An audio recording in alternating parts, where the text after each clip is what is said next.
Hello everyone. तो बेटा हम पढ़ रहे हैं बायोडाइवर्सिटी एंड कंजर्वेशन और इस वीडियो में हम पढ़ने वाले हैं बायोडाइवर्सिटी के बारे में।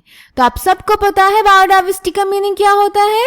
Variations among living organisms. Earth पे बहुत डिफरेंट टाइप के लिविंग ऑर्गेनिजम्स प्रेजेंट हैं, उसी को हम बोलते हैं बायोडाइवर्सिटी।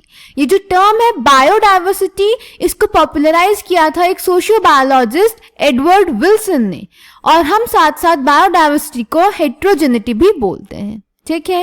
अब बायोडाइवर्सिटी यानी लिविंग ऑर्गेनिजम्स में जो वेरिएशंस हैं वो बायोलॉजिकल ऑर्गेनाइजेशन के डिफरेंट लेवल्स पे होती हैं, जैसे कि मैक्रोमोलिक्यूलर लेवल से लेके बायोम्स के लेवल तक। ठीक है।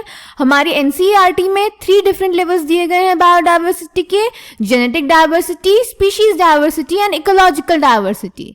अगर हम सबसे पहले बात करें जेनेटिक डाइवर्सिटी की, तो ये जेनेटिक लेवल पे होती है, जिसकी वजह से एक ही स्पीशीज के डिफरेंट स्ट्रेन्स और वेराइटीज प्रेजेंट होते हैं डिफरेंट डिस्ट्रीब्यूशनल रेंजेस में।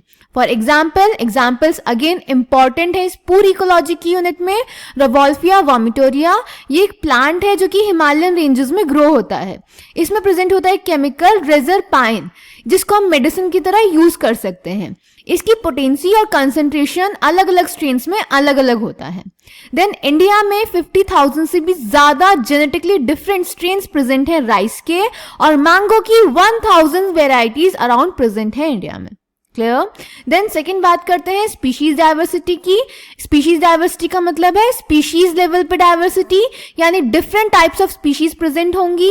तो इसका एग्जांपल है वेस्टर्न घाट्स पे बेटा एम्फीबियंस की ज्यादा स्पीशीज प्रेजेंट होती है in comparison to eastern Ghats, यानी एम्फीबियन स्पीशीज की जो डाइवर्सिटी है वो वेस्टर्न घाट में ज्यादा है और ईस्टर्न घाट में कम। Then third is ecological diversity. Ecological diversity यानी कि इकोसिस्टम लेवल पे डाइवर्सिटी। इंडिया में different type of ecosystems present हैं, जैसे deserts, rain forest, mangroves, coral reefs, wetlands, estuaries, alpine meadows. तो इंडिया में आपको हर टाइप का इकोसिस्टम देखने को मिल जाएगा, और ये डाइवर्सिटी बहुत ज्यादा है in comparison to Scandinavian countries like Norway. समझ गए? तो ये हैं डिफरेंट लेवल्स ऑफ बायोडाइवर्सिटी। इसको एनसीईआरटी से पढ़ लेते हैं बेटा।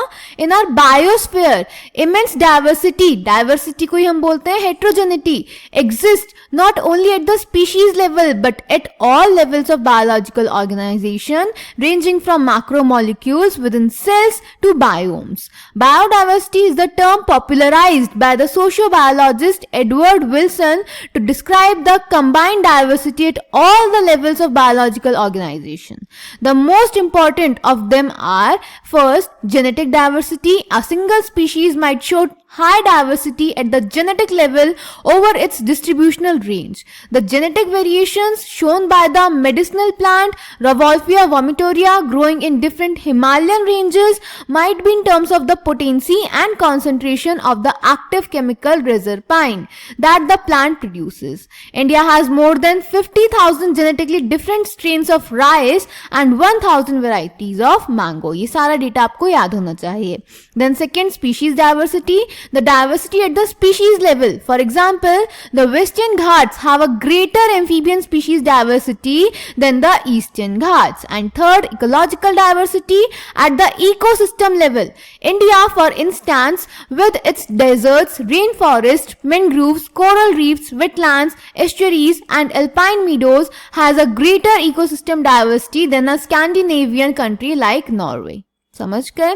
आगे चलते हैं। It has taken millions of years of evolution to accumulate this rich diversity in nature. ये हम ऑलरेडी इवोल्यूशन में पढ़ चुके हैं, but we could lose all that wealth in less than 2 centuries if the present rates of species losses continue. अभी हम आगे देखेंगे बेटा कि डाइवर्सिटी बहुत ज्यादा रेट से लूज हो रही है। Biodiversity and its conservation are now vital environmental issues of international concern as more and more people around the world begin to realise the critical importance of biodiversity for our survival and well-being on this planet. इसकी importance भी अभी हम इस chapter में पढ़ेंगे। ठीक है। तो बेटा ये था इस चैप्टर का छोटा सा first topic, that is biodiversity. I hope आपको समझ में आया होगा। सारे एग्जाम्पल्स प्रॉपरली याद रखेंगे, अपने प्रॉपर नोट्स बनाइए, और जो भी डाउट्स होंगे मुझसे कॉमेंट सेक्शन में पूछ लीजिए। Thank you.